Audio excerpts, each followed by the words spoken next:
वो इंसान जिसने धड़कनों की लय को जिंदा रखा, गुरु सांग्यसांग पोंगनेर, पद्मश्री 2026। एक समय था जब दुनिया एक अलग ही लय पर चलती थी, जो तालियों के लिए नहीं निभाई जाती थी बल्कि पहचान बनकर जी जाती थी। पीढ़ियों तक नगाड़ों की गूंज नागा लोगों की पहाड़ियों और दिलों में सुनाई देती रही, लेकिन क्या होता अगर वो धीरे धीरे खो जाती। मार्च 1945 को एक छोटे से आओ नागा गांव में जन्मा एक बालक सिर्फ संस्कृति को देख नहीं रहा था बल्कि उसे विरासत में अपना रहा था। समय के साथ सभाएं कम होती गईं, गीत भुलाए जाने लगे और नृत्य खोने लगे। समृद्ध आओ नागा विरासत धीरे धीरे मिटती जा रही थी। तभी गुरु सांग्यसांग पोंगनेर ने अपने जीवन को इसके पुनर्जीवन के लिए समर्पित करने का संकल्प लिया। बचपन से ही मुझे अपने लोगों के गीतों और नृत्यों से गहरा लगाव रहा है। मैंने ये सब अपने पिता, दादा और गांव के बुजुर्गों से सीखा।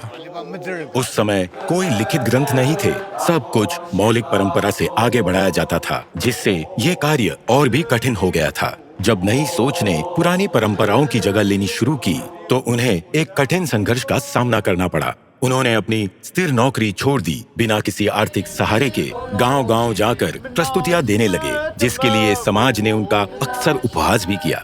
लेकिन आओ नागा आत्मा की तरह उन्होंने हार नहीं मानी। ये कभी पैसों के लिए नहीं था, उनका उद्देश्य था आओ नागा संस्कृति को अगली पीढ़ी तक पहुंचाना, चाहे इसकी कोई भी कीमत क्यों न चुकानी पड़े। इस पूरे सफर में उनकी पत्नी अड़िग होकर उनके साथ खड़ी रही, परिवार की जिम्मेदारी उठाते हुए और आर्थिक सहयोग देते हुए, जबकि वे अकेले यात्रा करते रहे। उनका परिवार और गांव वाले ही उनकी सबसे बड़ी ताकत बने रहे। 6 दशकों की तपस्या ने अद्भुत फल दिए हैं। कला दीक्षा और नागा वादिर वेलफेयर कल्चर क्लब जैसे कार्यक्रमों में गुरु सांग्यसांग पोंगनेर ने हजारों लोगों को मार्गदर्शन और प्रशिक्षण दिया है। आज वे आओ नागा लोक परंपरा के सबसे वरिष्ठ गुरु हैं। उनकी मौलिक लोक रचनाएं स्थानीय, राष्ट्रीय और अंतर्राष्ट्रीय मंचों पर प्रस्तुत की जाती हैं, लेकिन आज भी 81 वर्ष की आयु में उनका काम पूरा नहीं हुआ है। मेरा दरवाजा हमेशा उस युवा के लिए खुला है जो सीखने की इच्छा रखता है। उनका विनम्र घर उन सभी के लिए छोटा पड़ जाता है जो सीखने आते हैं। इसलिए वे एक एकेडमी बनाने का सपना देखते हैं, जहां आओ नागा संस्कृति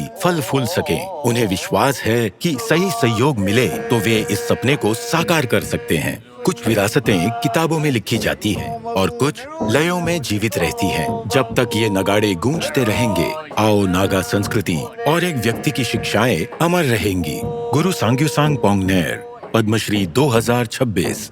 कोटि कोटि नमस्कार।